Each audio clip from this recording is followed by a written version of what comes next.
So do you want to do the All opening right. this time, or should I? I think you should always do the opening, and then maybe when we do orcs, I do the opening Oh God. Okay, fine. because it's my favorite faction, right? Okay, here we go.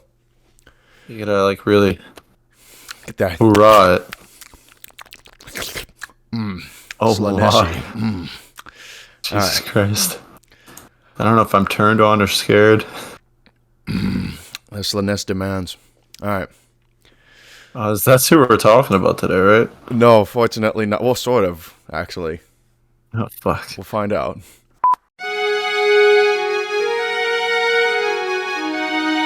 Hello, everyone, and welcome to the Imperial Scholars Podcast. My name is Mitch, and as always, I'm co-hosted by Mr. Cabs. And today we cover, well, as always, we just cover the insanity and all the wacky stuff of Warhammer Fantasy. And yeah, I will be acting as primary educator for my dear co-host, Mr. Cabs. He will be acting as my loyal student, along with, I guess, everyone else listening. I hope that this is either educational for newcomers or that for anyone who's a veteran of the series, that you enjoy just listening to the insanity of this episode. Would you care to introduce yourself, sir? Yeah, I'm Cabs. I know nothing about Warhammer Fantasy or Warhammer Age of Sigmar, any of that thing. I know a little bit of 40k, but other than that, I am a complete noob in my knowledge. So I am the best scholar around town, and I'm going to be asking a lot of dumb questions.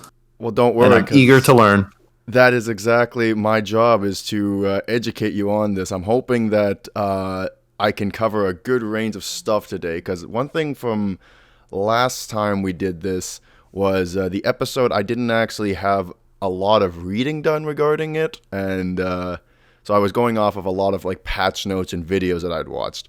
Today's episode, I'm actually have read 3 stories worth of today's subject, so this will probably Oh be a my. multi-parter because we're Dude, covering that sounds intense. we're covering about 1,000 pages worth of lore here that I'm going to be going over with you.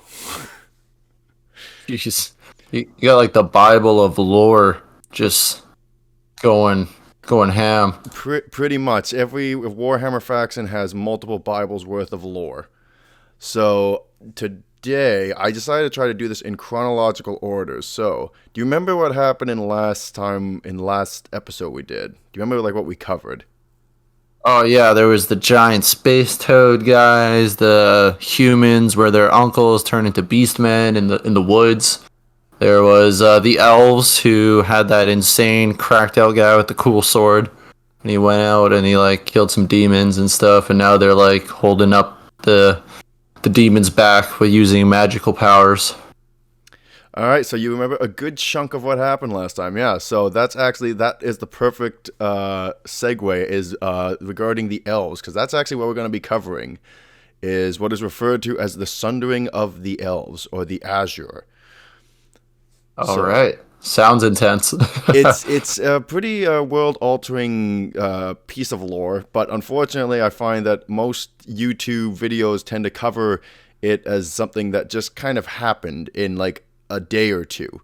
And that's not really the case. This actually spans for I think a couple hundred years this conflict goes on for. And it happens pretty much directly after the creation of the portal, of the Great Vortex, that held back chaos, right? Yeah, I remember that. Yeah. So you already talked about who you refer to as Chad with Sword. Yeah, that guy. Yeah. What was his name again? Anarion. And Anarion. I actually went over the audio of the last episode. I realized I swapped out Asurian and Anarion quite a bit. So Anarion is the guy with the sword, and Asurian is the god of the elves. They got the sacred flame, right? Yeah. Yeah. So also, I have to apologize in advance. I'm quite tired, but I'm going to do my best. We're gonna get through this. I'm going to try to give this the proper heave-ho that it deserves. So let's start things off. So Anarion goes and takes the Sword of Cain, the god of bloody murder. He walks into the sacred flame, ascends to become the Phoenix King, gets battered by demons, and then returns the Sword of Cain back to its resting place. But there's some lore in between. This is where the finite details that we're going to get into, right? Because there's lore in between that I didn't include because it wasn't relevant until now. So, remember how I said that Anarion had a wife and kids at one point? Yeah, I remember that. Doesn't his wife get just just dies? Yeah, pretty much. Yeah, she gets mortared by Nakari and Slaneshi demons. Yeah, they're like, haha, we've killed your wife, and then he gets all mad again. Exactly. It's okay, I remember that. But one key thing here to note is that the kids actually survived the attack. Okay. So it's like a Star Wars thing, like Luke and Leia. Oh god, this is yeah, I'm gonna point this out to you, dude. This is absolutely Darth Vader lore. So the memes of Darth Vader for the character we're going to be covering today is, oh my god, it's painful. But imagine if they did Anakin, but they did him in a way that's more entertaining and interesting, and he's actually a super badass. Wait, who would be Anakin and the main guy we're talking about, the dude with the sword? A character that I'll get to in a minute here. So, but I look at that. I'm foreshadowing. Dude, you're foreshadowing. I swear you're a disciple of Zeech because you foreshadowed about 3 times in 5 minutes. So look at that. Haha. You can call me a Zeech master.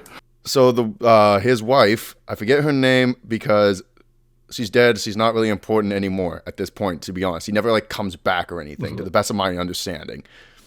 But Okay. She is the one thing that's important to note though is that she is the Ever Queen, and the Ever Queen has a sacred fusion to Ulthuan because the elves have their pantheon of gods, right? And one of the gods is Isha, who's I guess if Norse or in Greek it'd be Hera, she's basically the goddess of life, right? And fertility and all these things. That's what she represents.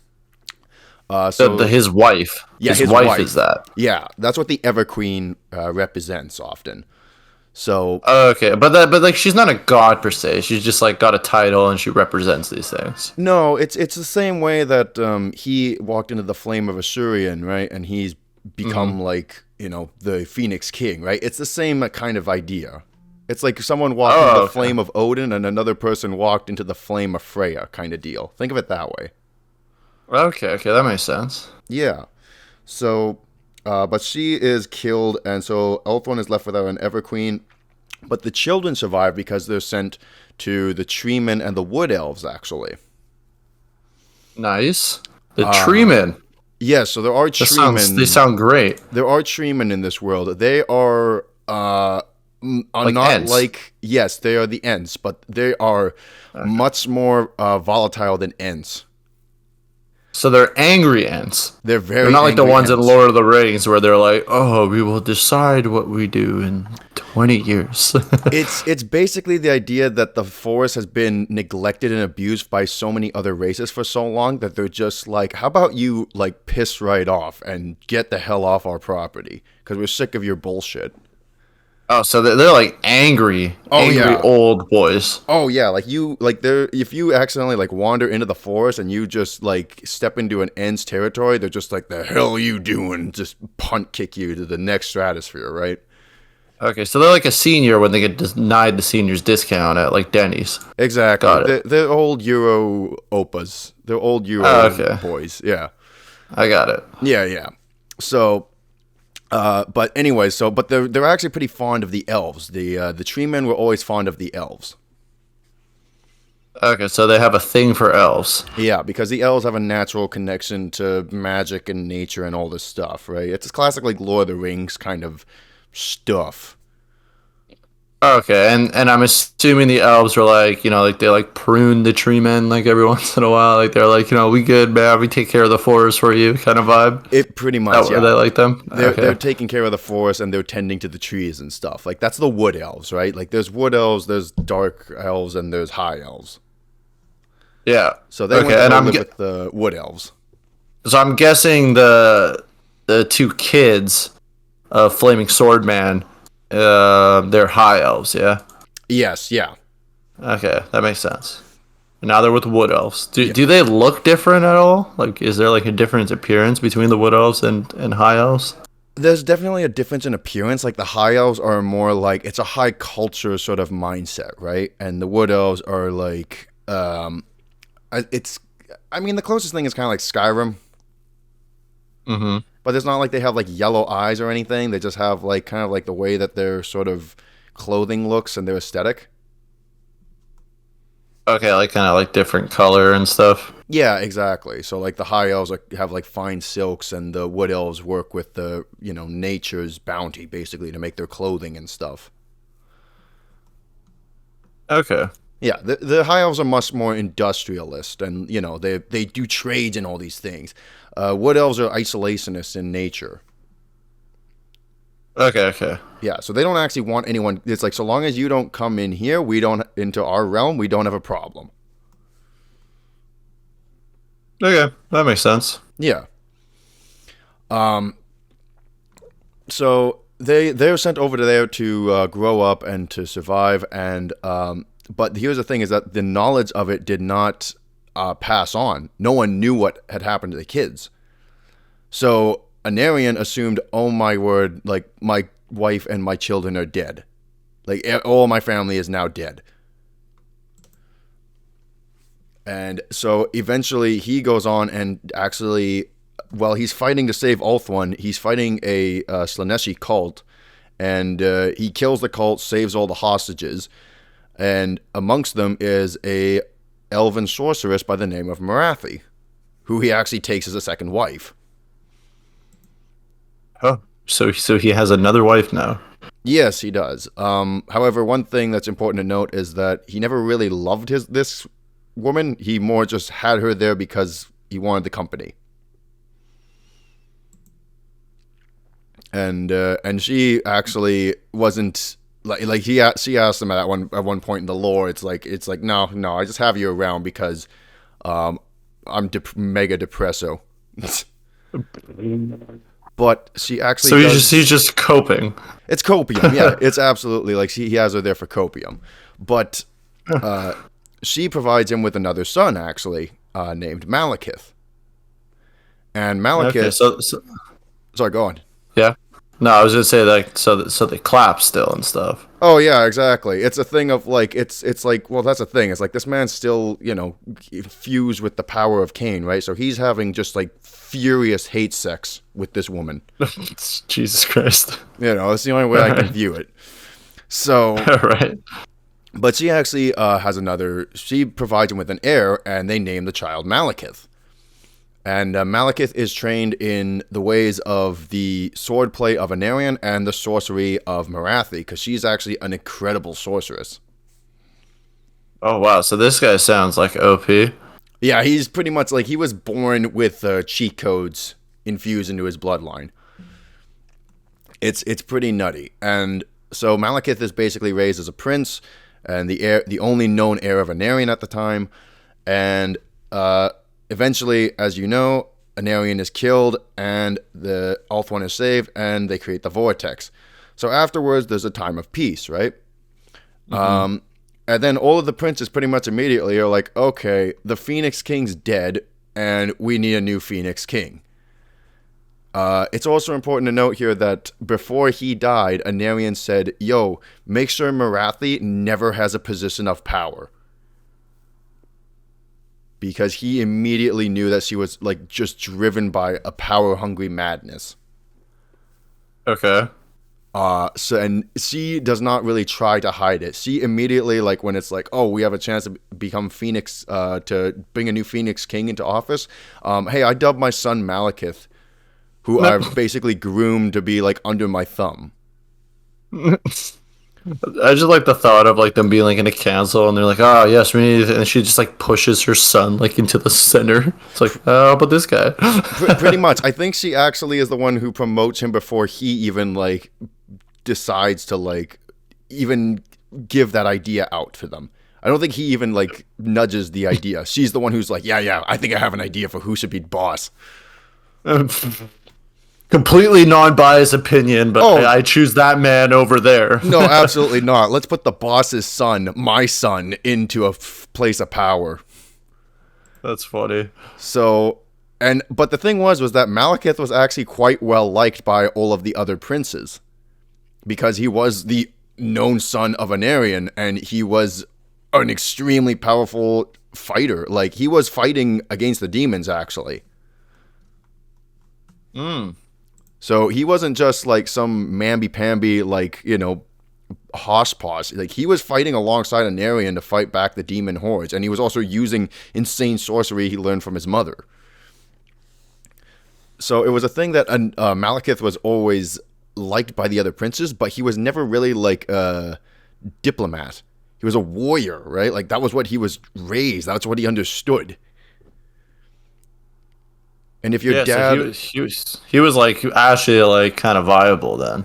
Yeah, exactly. And if your dad is like literally infused with the anger of the bloody god of murder, and your mother is just some conniving, power-hungry lunatic, it's like, yeah, he didn't have the best like understanding of social cues, So he was kind of a loner then. He's kind of a loner. Actually, he's an extreme loner. That's actually an important thing to point out. It's like he doesn't really get along with anyone because everyone else is diplomatic and trying to sort things out peacefully. It's like all I've ever known is fighting demons. It's okay. So it's like, well, and you can't blame him. Like, this is what he was born into. Yeah, he's just a straight up like barbarian type of guy, Just like ooga booga, hit the guy with my big club kind of vibe. Yes, absolutely. And one key thing, though, the other princes... So this is an important thing. I don't want to... Because I'll forget otherwise. So when Anarion took the Sword of Cain, he was actually... there was a well-known curse that, like, Anarion would curse his bloodline for the rest of his... for every generation afterwards, right? Mm-hmm. But no one knew what exactly that meant. But that was like the curse that was put on his bloodline. So they were skeptical about Malekith also because of that. He didn't give off any bad vibes, but they were skeptical about just that prophecy. So, so why were they like skeptical? Well, because they still believed in the prophecy, but they hadn't seen anything yet. But they were like, should we let this guy in to power if he's prophesized to have this sort of bloody, he's cursed by the bloody-handed god? It's like, there could be drawbacks here. Okay. So what do they end up doing then? So whilst they're in the middle of deciding who should be the boss, one of the daughter from the prior wife actually arrives in the Great Hall of where the court is taking place to find out who should be the next Phoenix King. And Morathi is just like, what? What is this? And she says like, oh, I'm the daughter of Anarion. I forget her name at the moment, but she goes like, I am the daughter of Anarion from the prior wife. And she just goes like, this is some bullshit. Because you haven't shown up for like 1,000 years. And now you come in here claiming that you want the throne? Gesundheit? And so she's actually like, Morathi is like just like frothing at the mouth, ready to gouge this woman's eyes out. And Malekith actually like holds her back and is like, okay, hang on. What exactly is going on here? And that's when they find out. It's like, oh, like, and Malekith finds out my half-sister and my half-brother are still alive, who I thought were dead all this time. And she enters in with the concept or the prospect that she will become the Ever Queen and she will marry some dude. I don't even know if this guy is a high elf or a wood elf, to be honest.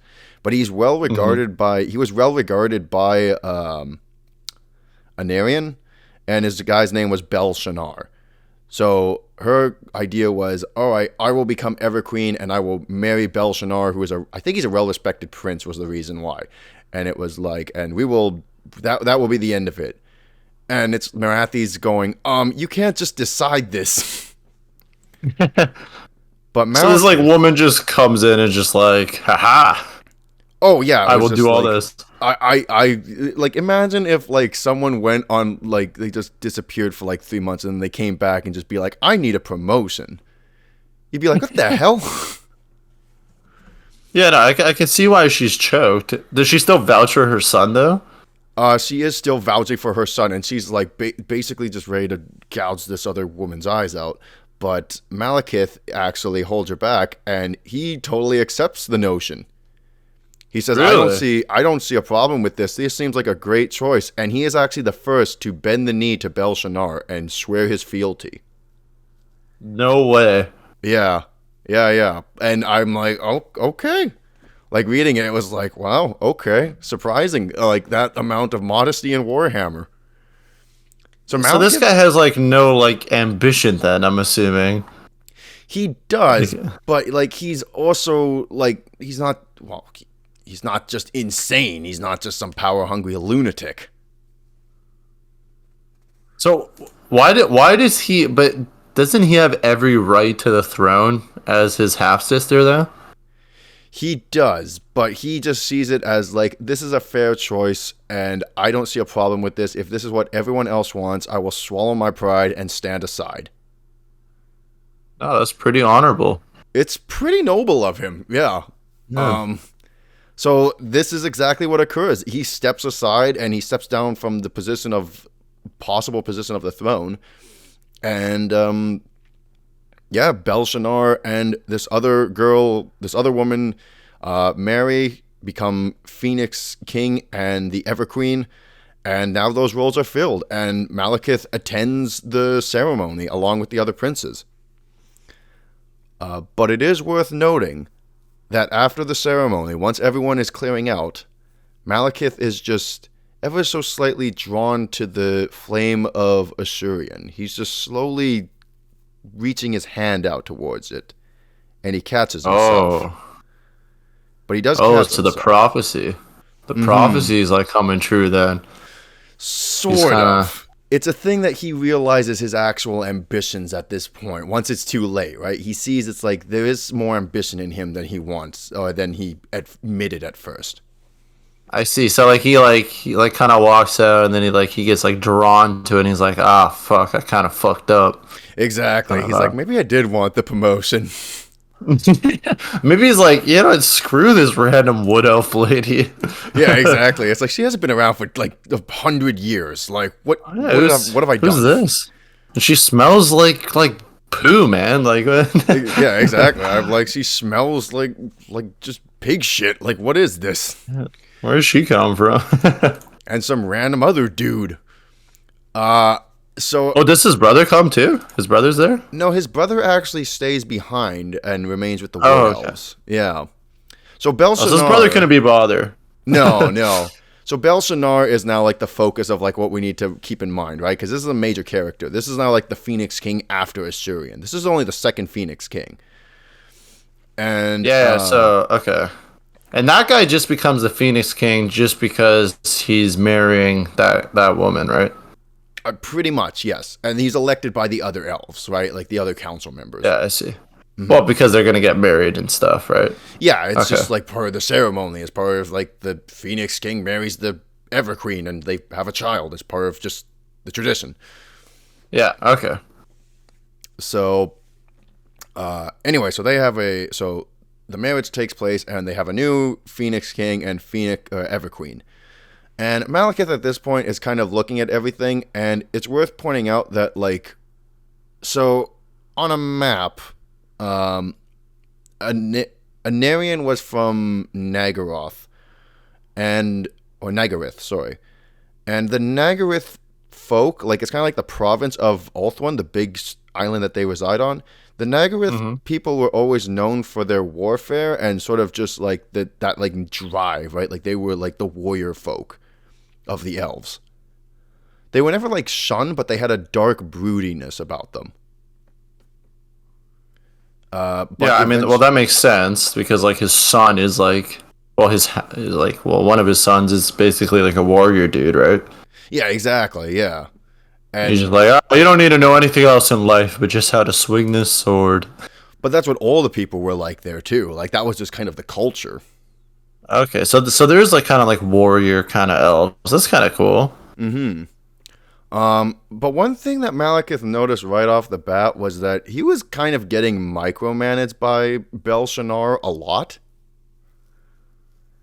And Okay, so this is after Belshazzar became the king, right? yeah, after he becomes king, Malekith, the Yeah, Heir of Malekith. Anarion, Yep. yeah, so he starts getting micromanaged by Belshazzar quite a bit, and Malekith is just slowly noticing like these sort of things that are just like pricking him in the back of the head, just being like I mean, it's just annoying when anyone micromanages you, right? So he's just like, God, just shut up, please.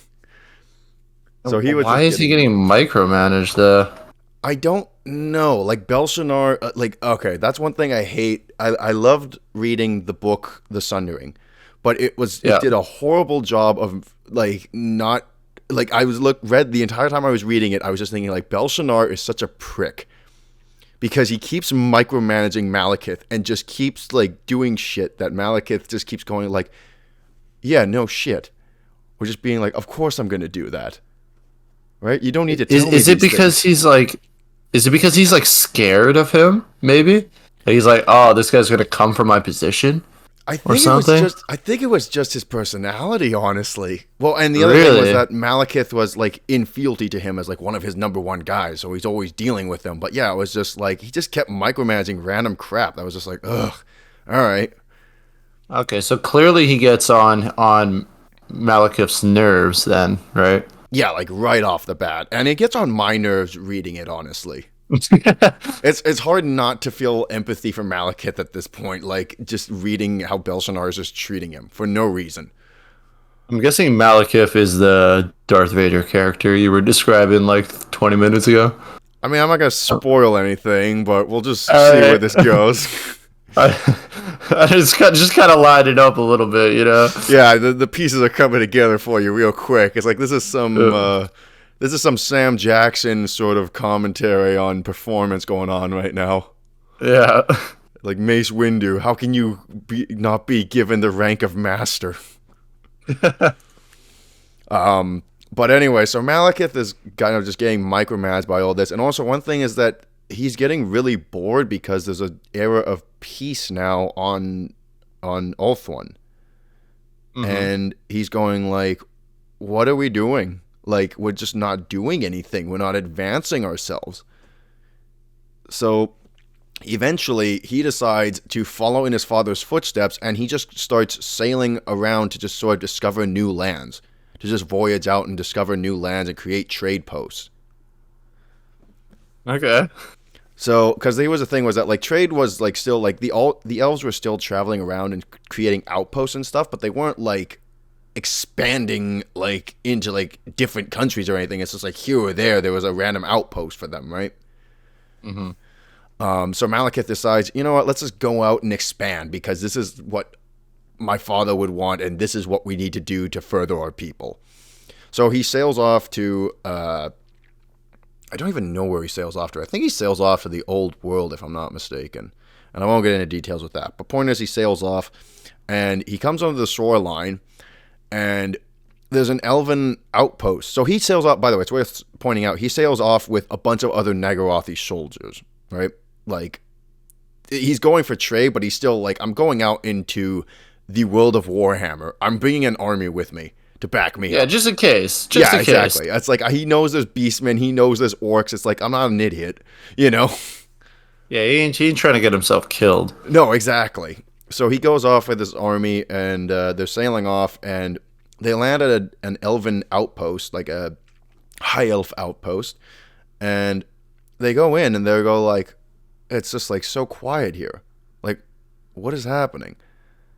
And they go forward, and then they realize it's like, uh-oh, everyone is indoors and huddled up, and then on the walls there's an orc attack occurring. Oh no. And so Malekith immediately is like, all right, well, I guess, well, first thing he goes is like, who the hell is in charge here? And the folk let him know it's like the guy who was in charge of the outpost or the settlement, we haven't heard from him in a few days. And it's like, oh, okay, well, I guess I'm in charge now. So Malekith goes and I'm gonna be honest, he makes quick work of these orcs.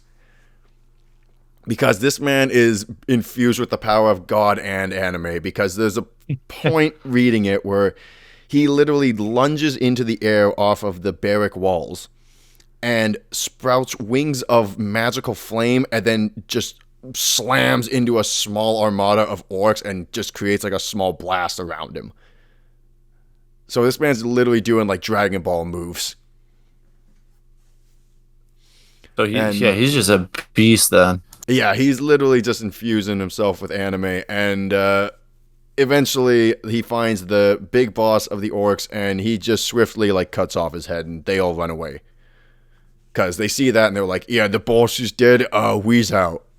Yeah, we don't want to mess with this guy. We're good. No, exactly. I mean, granted, like what they just saw, like the guy sprouted freaking flaming angel wings. It's like, you should run. You know? Yeah. I would too.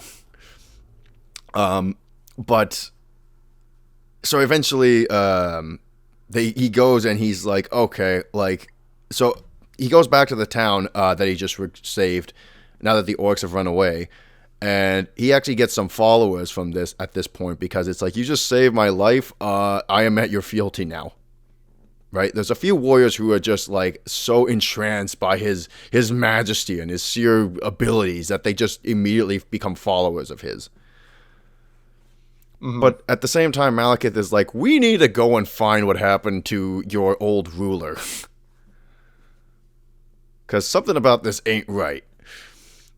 So they start walking out into the deep forests that like surround this outpost, right? And as they walk further and further, they start to notice something very bizarre. Namely that the trees are cut down throughout the forest, but they're not like savagely hacked down. It's a clean cut going through the trunk. Okay. So he keeps going and he's like, okay, this is bizarre. I haven't seen this before. And they stumble on a little further forward, and they come across some 4-foot tall characters with giant scruffy beards. This is the introduction of the elves and the dwarfs. And no. Yeah. So I don't actually know exactly, like, remember last episode I said that what's his name? Kalidor basically went to go make a bargain with the dwarfs. He went and made an alliance. Yes. I believe it was pretty much just Kalidor who went and made this alliance, though. I don't think like elves and dwarfs really know each other at this point. So this guy so Kalidor actually like snuck off then, and just like he's like, I'm gonna do this for my people. Yeah, he was kind of his own free agent, because at the time he was not seeing eye to eye with Anarion again. Because he was infused with bloody rage and murder. Yeah, that makes sense. And Arion's just like, yeah, Kalidor's like, listen, Arion, we should probably ally those big stumpy dudes over there. We must murder everything in our path. Yeah, exactly. You're good, man. He's like, you know what? They're looking mighty. They're looking mighty in need of bloodletting. And he's just like, you know what? I'll talk to them. He said, I got this one, bro. Yeah, exactly. I got you, homie. You do what you do best over there where the demons are. I'll deal with stumpy boys. Exactly, yeah. So, back to Malekith introducing himself to I was almost about to say the gnomes, the dwarfs. So he goes and starts, like, it's the awkwardness of two races who, A, speak very different languages, and B, this is Warhammer, so it's like, you should approach everything with as much caution as possible. I can't even like picture how this interaction would have went. I bet it's so stupid. I mean, Malekith, it literally is like something that, okay, how do I describe this? So Malekith basically walks up, and it's the thing you do where you try to explain something to someone in a different language, where you like point at things and speak slowly. Oh my gosh.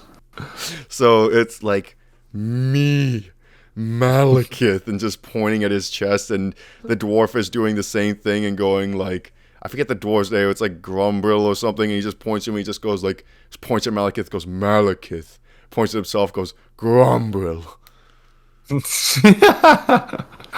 Oh, that's awesome. So this actually is like, but I mean, the same thing is like, Malekith still approached these guys, and he has confidence as a warrior to just approach them with being like, all right, well, if they are violent, like, we'll deal with them. In fact, that's kind of the flaw of like all the Nagarothi. Like, they're a bit arrogant with their ability in battle. I see. So like, yeah, they're a little overconfident kind of thing. Yes, exactly. But regardless, they go and they speak, and they try to create as much, they try to communicate, and they try to introduce themselves to each other, and kind of like, slowly but surely the walls start coming down. They become more sociable. And eventually the dwarfs actually decide, you know what? We like you guys. We're going to take you back to our, like, mountain fortress. And that's exactly what they do. They bring him back to this mountain fortress, where I think at the time he goes through like the chain of people to meet like all of these like dukes and then onwards to kings and all this stuff. And eventually he meets. Okay. Yeah, cause like he has to just go through like the thing of like, you don't go straight to the president. Like he has to meet like the lieutenant governor and all these people, right? Oh, but they actually take this dude, like they take Malekith to meet everyone then for the. He slowly builds his way up, yes, to like speaking with the higher ups. Again, because he's, I think just because he back home is such a well-regarded prince, and it's like, yeah, my dad was the frickin' emperor of our people. Okay, so the dwarves kind of think he's cool then. Yeah, the dwarves are pretty chill with him. Actually, they're pretty happy. Okay. I don't really know. Like, yeah, they're okay with him. Just slowly working his way up, but eventually he goes on to meet the High King of the dwarves, the first High King, and this is a character by the name of Snorri Whitebeard. What a name. Yeah, he's like just the most dwarfish name I've ever heard in my life. I gotta search up what this guy looks like. Snorri Whitebeard. Oh, yes. You will probably get another character, but I actually kind of want to see what pops up myself. Dude,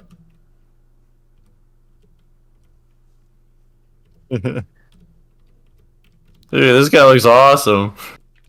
Let me guess. Oh, it gives me, yeah, okay, it gives me Snorri, actually. Yeah, Snorri Whitebeard and Grombrindle. There they are.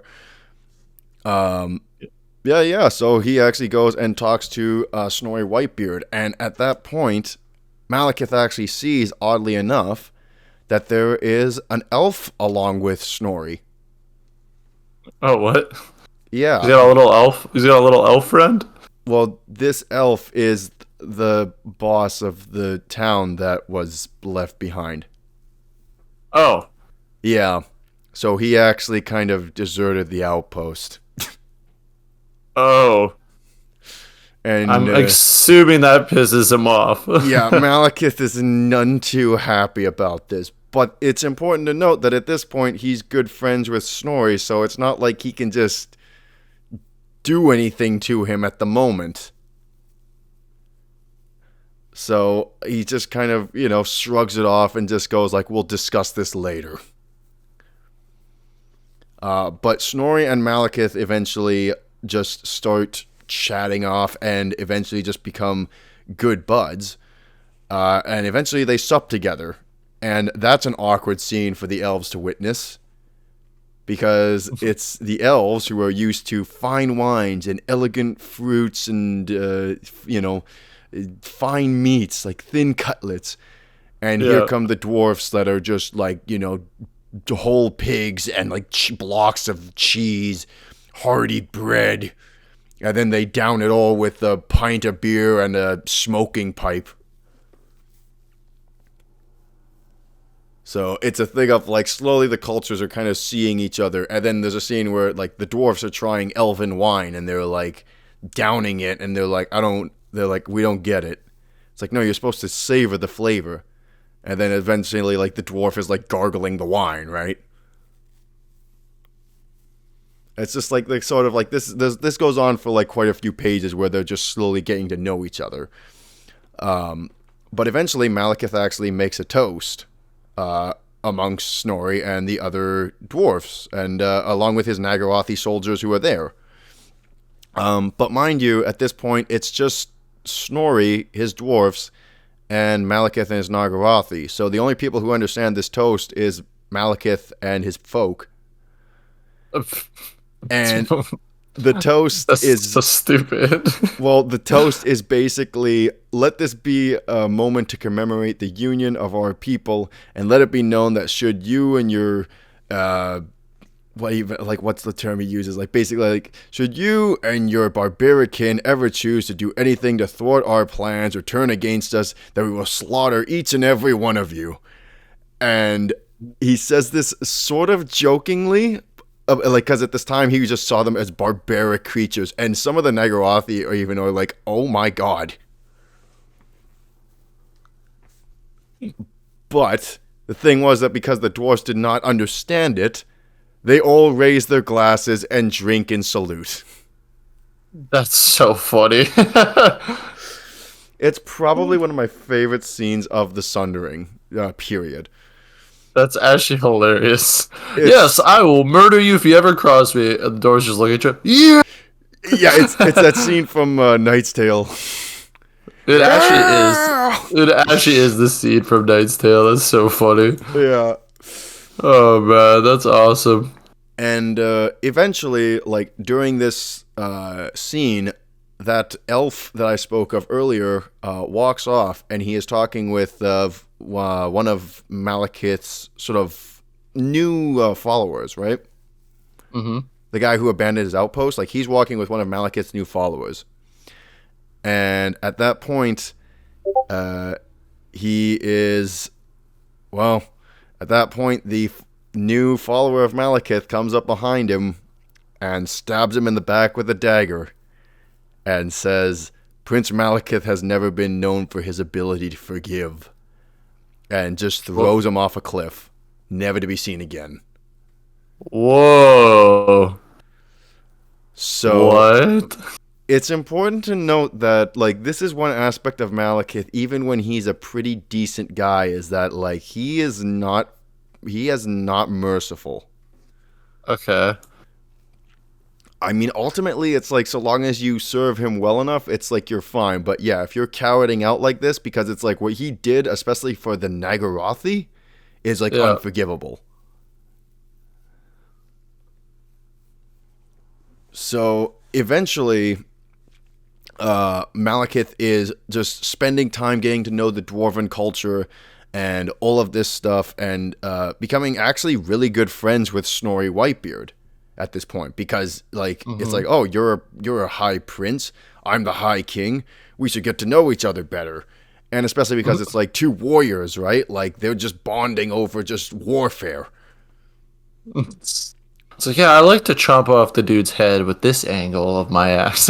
Yeah, exactly. And at this point, like, Malekith has made like a small trade route with the new settlement that's like in the area along with these dwarfs, right? It's still like a local trade route, but it's a trade route nonetheless. And eventually Malekith and Snorri decide, like, to go for a hunt. But the hunt is that they're going to hunt trolls, right? Why would you want to hunt trolls?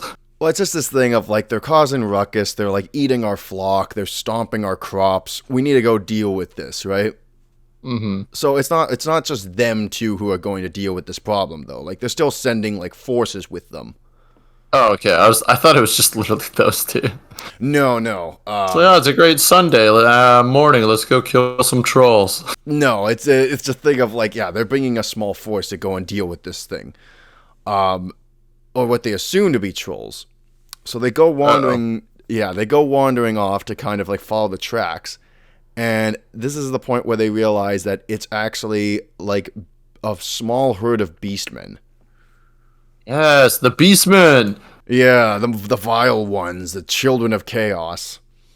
And so they see the beastmen, and at this point, it's still worth noting that even though it's like, oh, it's beastmen, not trolls, they still get absolutely decimated for the most part.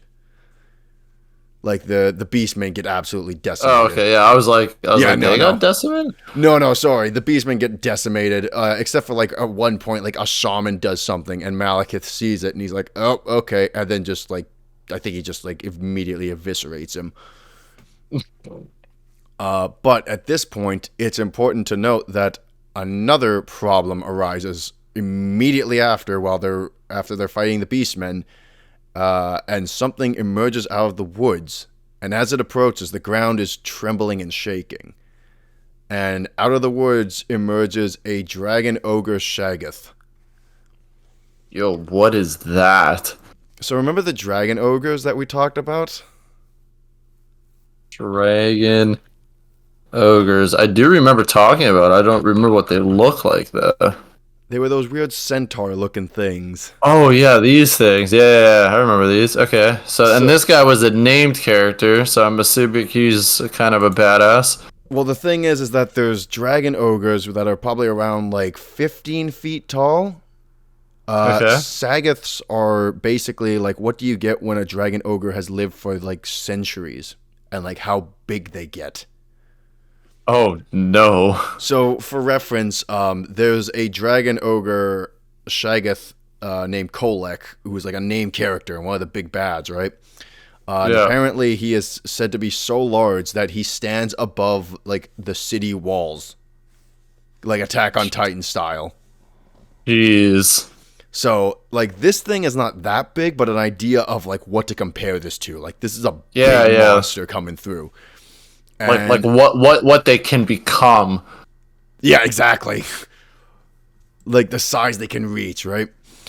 But eventually, like Malekith and Snorri see this and they go, all right, this is what we do. And they go and they fight the Shaggoth. And not without taking some horrible battle scars where Malekith is actually nearly killed by his wounds. Oh, wow. Yeah. So these things are like powerful then, dragon ogres. Well, again, remember like the size of this thing, right? Like this is the size of like a 5-story building or like a 4-story building, this thing. Yeah, fair enough. Yeah. And dragon ogres are scary, like alone, yeah. Like a standard dragon ogre is still a force to be reckoned with. But a Shaggoth is just like, uh-oh. Yeah, that's walking nightmare fuel. I mean, if Malekith is having a tough time, like, that says something. Because Malekith is probably one of the strongest characters in Warhammer. Okay. Yeah. But Snorri and him do kill this thing, and Malekith is horribly wounded, but he gains so much respect by the dwarfs and by Snorri Whitebeard himself, and eventually this evolves into an actual, like, diplomatic alliance between the High Elves people of all places, like the directly from Ulthuan and beyond, and Snorri Whitebeard. And Belshazzar attends Snorri Whitebeard at one point to commemorate this, glorious alliance between these two people. Mm-hmm. And he actually kind of makes an ass of himself in front of Snorri Whitebeard, and Malekith is there to translate for him. But he kind of makes an ass of himself, but it's still an alliance. It still comes through. And he dubs Malekith as, like, the ambassador of this alliance. Which, immediately Malekith is going, what do you mean you dub me ambassador? It's like, I created this alliance. Ooh, so there's some tension now. Well, it's immediate. It's another just like it's like not micromanagement, but it's like you're taking the glory for what I established single-handedly. Yeah, it's like a little slap to the face, Oh, it's such an enormous disrespect, and it just like I didn't even know how to respond upon reading that. It was just so infuriating to me. Yeah. But so eventually Malekith, some time passes, and one thing that's important to note is that even though dwarfs don't age as fast as humans. They're not immortal, right? Mm-hmm. So eventually, Snorri does just get to a point of old age where Malekith is there next to his deathbed. Aww. I feel like they And had like a little bit of a bromance. oh, he had a huge bromance with Snorri. He was like his closest friend, period. Aww. And he gets to a point where it's like, yeah, he's on his deathbed as an old dying dwarf, and Malekith just, hasn't aged much. And he just basically says, like, so long as I draw breath, like, our people will remain allies, and I will enforce this in your name. You have my word. And basically just, wishing his people the best. And Snorri dies there on his deathbed with Malekith next to him holding his hand. And Malekith Dude, that's so sad. Walks out super somber and just he just has the energy to just kind of look up at Snorri's son and say, "You are now king," and just leaves. Wow. Yeah, he got pretty depressed, but what does he do to deal with this depression? He goes and just starts traveling some more. When all else fails, travel the glorious world of Warhammer. Yeah, but here's the thing. He almost does like a cathartic thing where he goes up north. And, remember Norska? Yeah, isn't that where all the crazies are? Yeah, so he goes up to the place where all the chaos worshipping is taking place, and he just starts, like, just pillaging through there. And, like, he was maybe able to make some, like, minor, like, to walk past some guys without having to slaughter them. But for the most part, he's fighting chaos abominations and chaos champions and all this stuff. Did he take, like, an army with him? Oh, he did take an army with him, yes. And he just did that because he was sad. Yeah, he did this as just, like, a thing of, like, this is his catharsis. But then also, it's like, I'm not going to go back to Belshazzar. Yeah, that's true, actually. I mean, he's probably like, fuck, I lost my best friend. It's either go back to that dickhead or go up here and kill some chaos dudes. Yeah, exactly. And so he goes up to this this chaos temple, actually. And on the temple is, like, up on this altar is, like, a skeleton with a weird, like, circlet thing on its head. Oh, please don't tell me he puts it on. Yeah, that's exactly what he does. He walks up, he sees it, he goes, "Ooh, pretty," and he immediately places it on his brow. What? What? This guy's an idiot. Well, hang on, because here's what happens, is he finds himself floating in just midair in a totally different place now. And as he looks around, he sees bloody volcanoes with blood flowing from them that are just like spewing and boiling over, and red crimson monstrosities just crawling around fighting each other. And on another side he sees giant like pustule mounds and these like giant toads that are just spewing this acidic sort of ooze out of every orifice. Where did this guy go? Across from there is another strange like temple made entirely of reflective crystals that are constantly changing form and color. And on the other side, on the last side, he sees strange maidens of like indescribable beauty, yet at the same time like transforming into horrific monstrosities with like snarling smiles. And this is because he has actually gone to the realm of chaos itself. That makes sense. I was just gonna say this sounds like the realm of chaos. Mm-hmm. But somehow, I don't recall how. I don't think it's really like that like hard for him.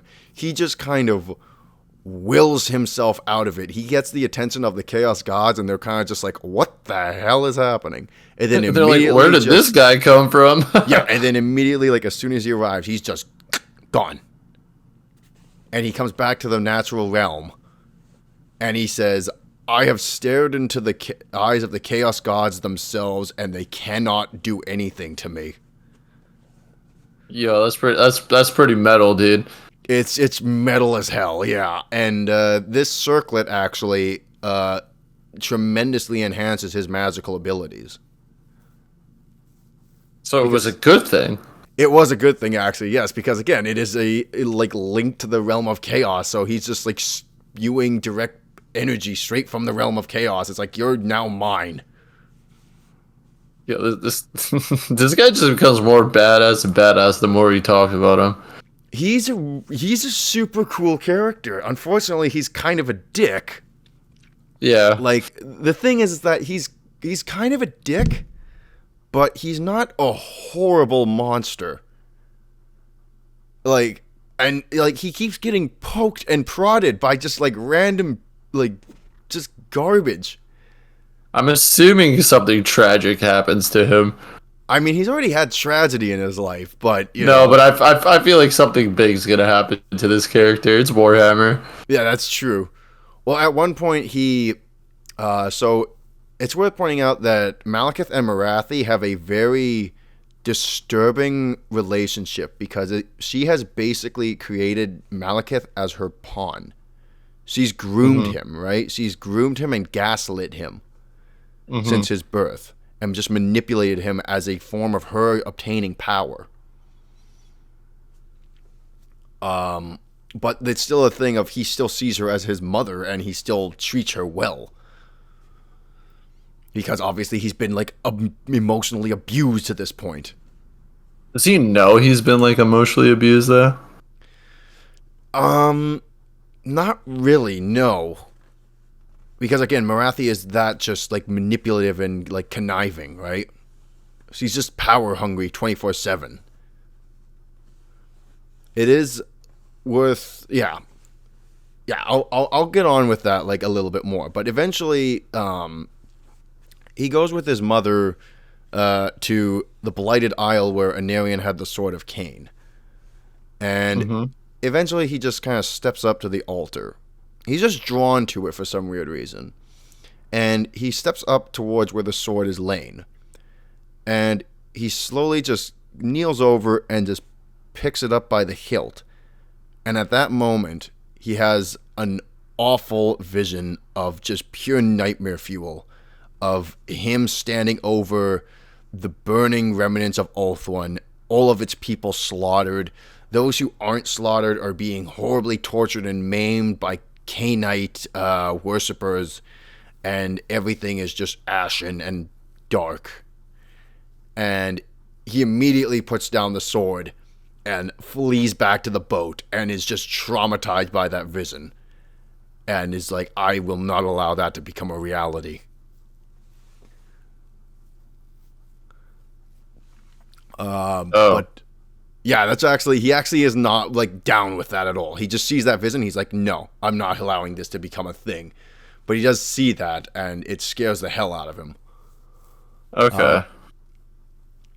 And eventually, so he comes back to Nagaryth, where his like main, his kingdom, right? Well, he comes back to Ulthuan, and and as he returns, Belsonar informs him, oh, hey, by the way, I have bad news. And he's like, okay, what is it, Belsonar? What do you need me to do for you this time? What, how do I need to fix your fuck up? But Belsonar actually informs him, no, actually, this is in Nagaryth. There is a cult uprising going on, and it is becoming not only a cult uprising, it is getting to the point that it is becoming too much for us to control. And because you've been gone for so long, it's gone out of control completely.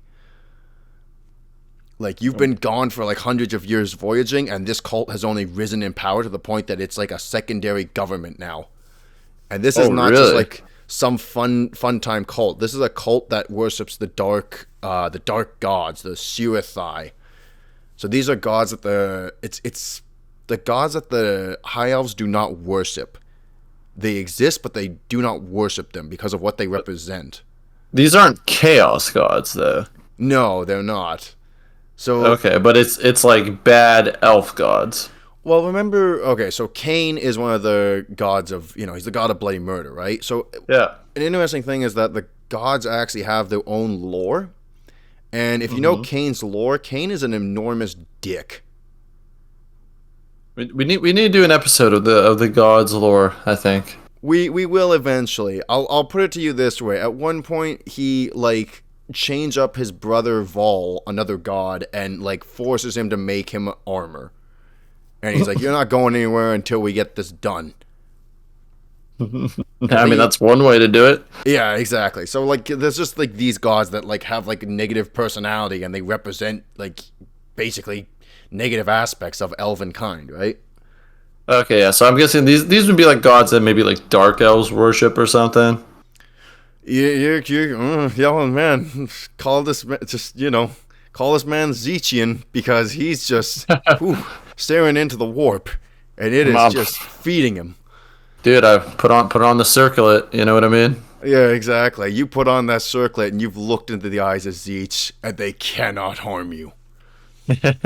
So, and it's another thing to point out too is that the elves themselves. So, one thing that like discerns the elves from other races is that elven emotions are extremely heightened. Mm-hmm. So, what we as humans would feel as an emotion is 10 times over for elves. So that's one reason that the cult becomes so powerful, is because there's such a time of peace that everyone becomes so calm with everything. Is it complacent, I guess is the word, that they're looking for new ways to get like a new high for just everyday life. They need new things to give them exhilaration because they're so bored. But rather than just playing video games, they decide to start like torture sexy cults. Ugh. Yeah, it's not great. And a lot of the some of the princes actually start to fall to this cult too. That's the important thing. Really? It is it's the reason that this is so dangerous is because it's spreading like a virus, and there's no way of discerning who you can trust. Because it's like a thing of like, they're not just going around flaunting this, right? They're doing it in secrecy. Yeah, I guess. Yeah, so then it's kind of like you don't. Yeah, okay. So it's like maybe like one dude's a part of this cult, so the other guy's part of this cult, and you don't even know. Exactly, yeah. Like your best friend just kind of like, hey man, like you should come to this thing with my friends. We do this every Sunday. And it's like what they do every Sunday is like, the torture orgy. No, bro, they just knock on the doors like, hello, have you heard of the great coming of... Yeah, exactly. It's Jehovah's Witnesses of like Slaneshi cultists. Just like, knock, knock, knock. It's like, oh god, it's not them again. Yeah, these people. It's like, why are there just guys in spandex outside my window? They won't leave. Oh, that's awesome.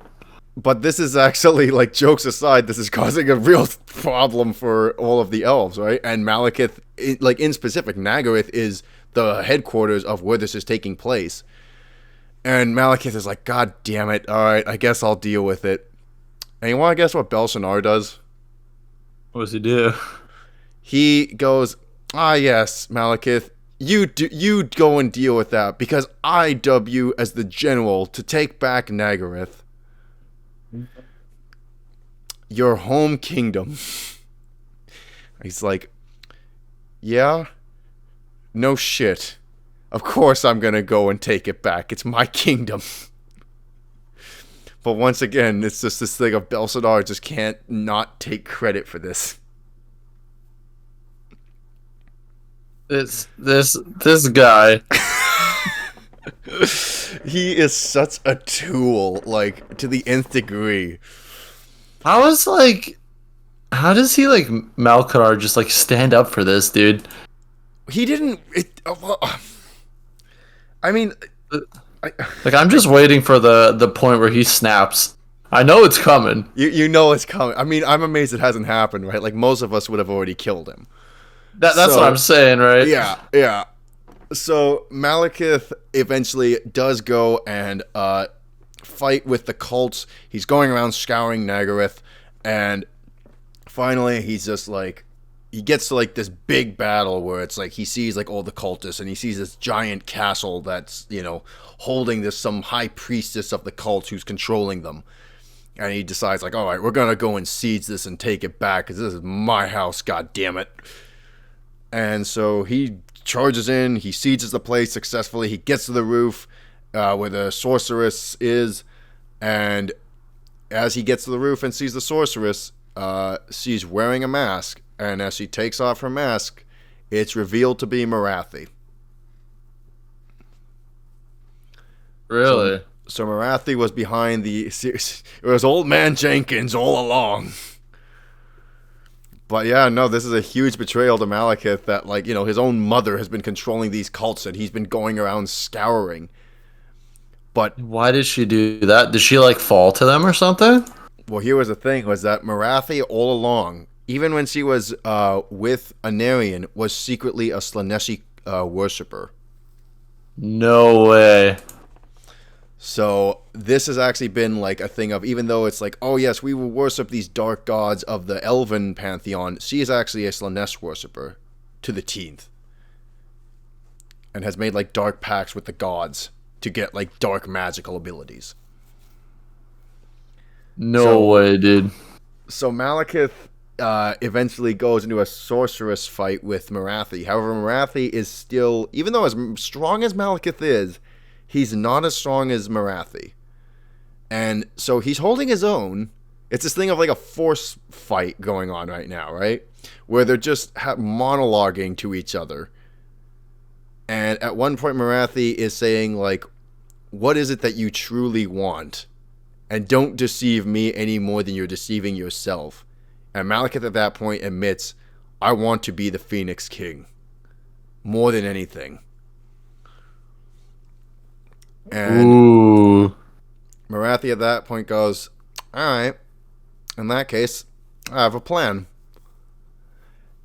And so at this point, Malekith takes Morathi into custody and brings her before Bel-Shanaar as a way of proving his fealty to Bel-Shanaar.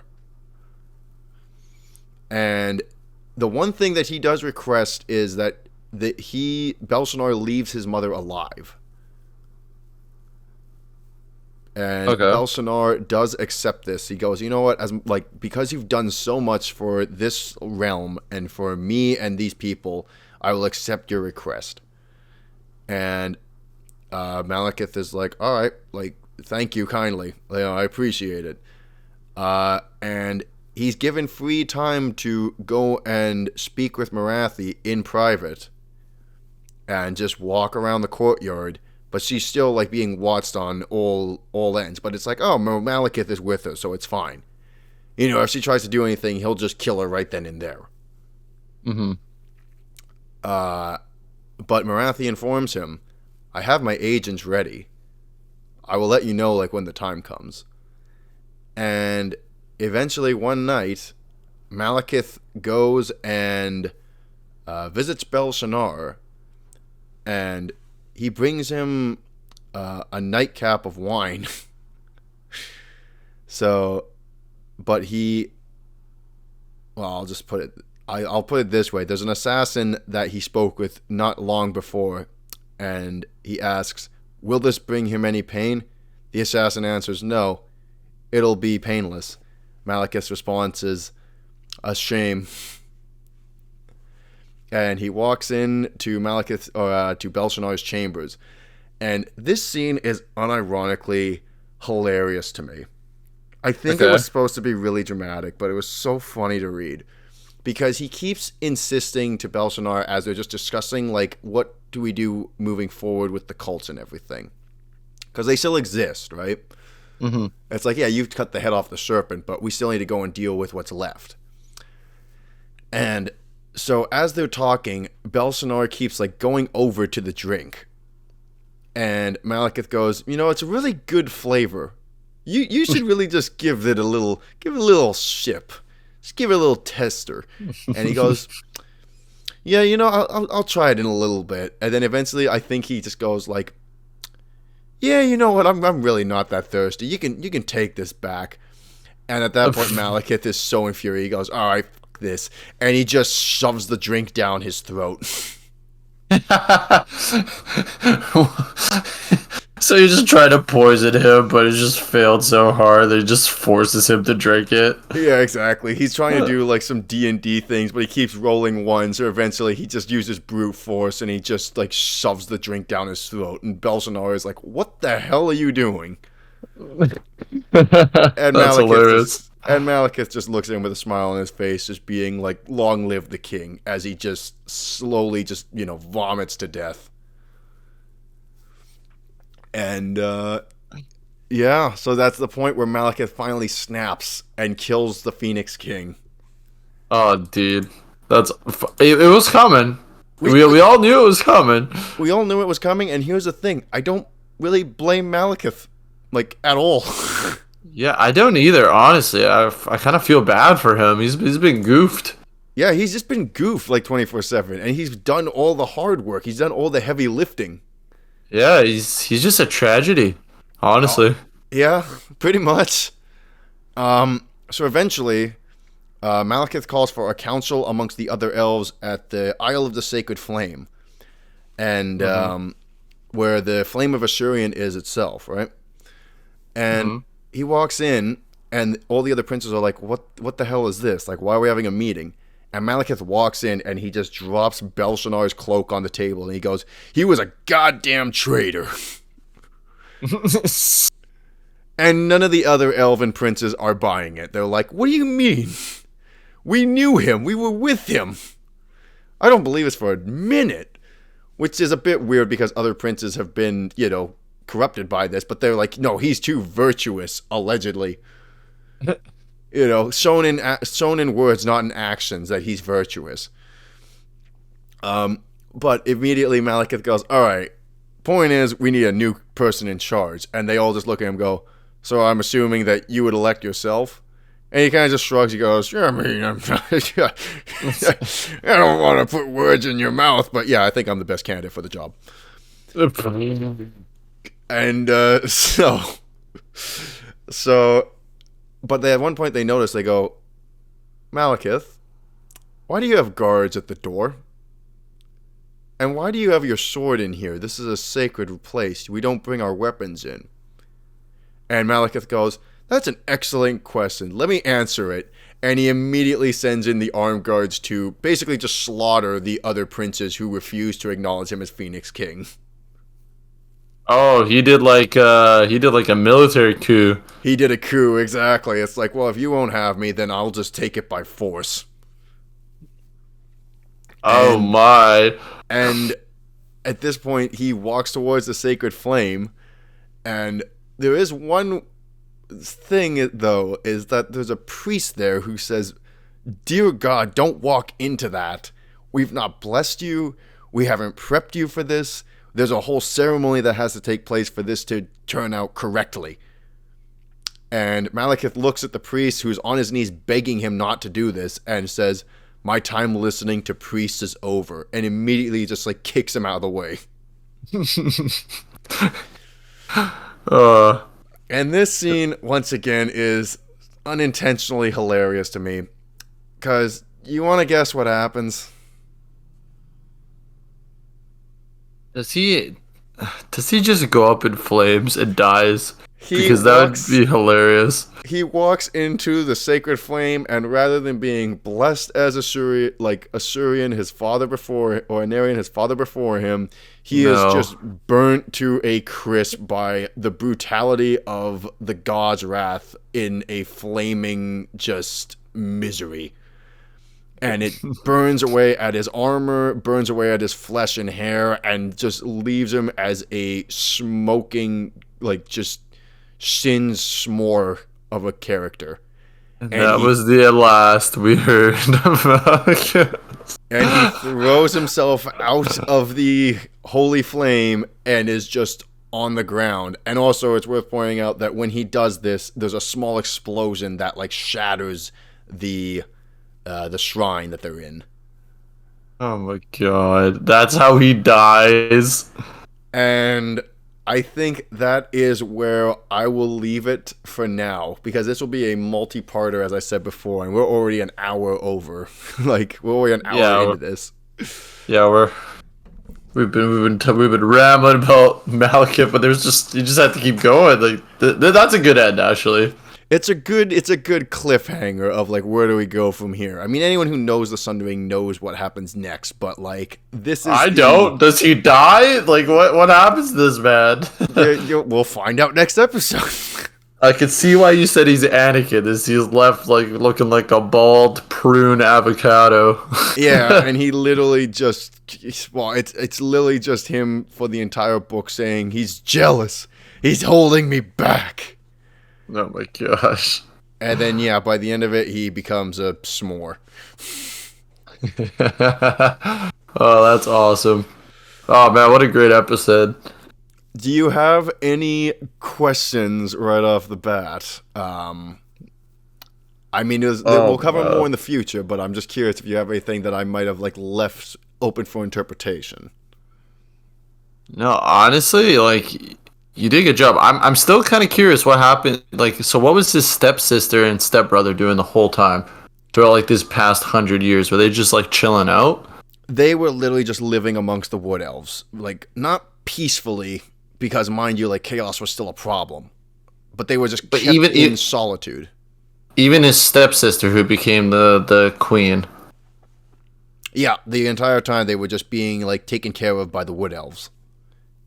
That's just she didn't do anything? Nope, she does absolutely jack all. Which is another reason why Marathi is like, what the... Like, how dare you just come in here and assume that you can take the job? All right. Yeah, the whole thing, like, I look at it and I'm like, I have nothing but sympathy for Malekith. Yeah, honestly, this poor guy's best friend dies. He gets his emperor crown taken from him. Well, when he could have probably had it. Yeah, he's getting gaslit by his mom. He's just, every pedigree is being stolen by, you know, the prick in charge. Yep. And then when he finally has his chance with the military coup, he turns into a nice burnt marshmallow. Exactly. I love it. That's just tragic. Ultimate tragedy. I mean, it's appropriate that he ends in a, like, it's a Julius Caesar-esque ending in reverse. It is, man. Yeah. I'm very excited to see where the story goes from here. All right, well, do you want to take us off, or should I? I think you should, just as you started. All right. Well, thank you all for joining us for this episode of the Imperial Scholars Podcast. As always, my name is Mitch, my co-host is Cabs, and I look forward to covering the next part of the Sundering. It's going to be a very interesting episode, and I hope to see everyone there. Take care.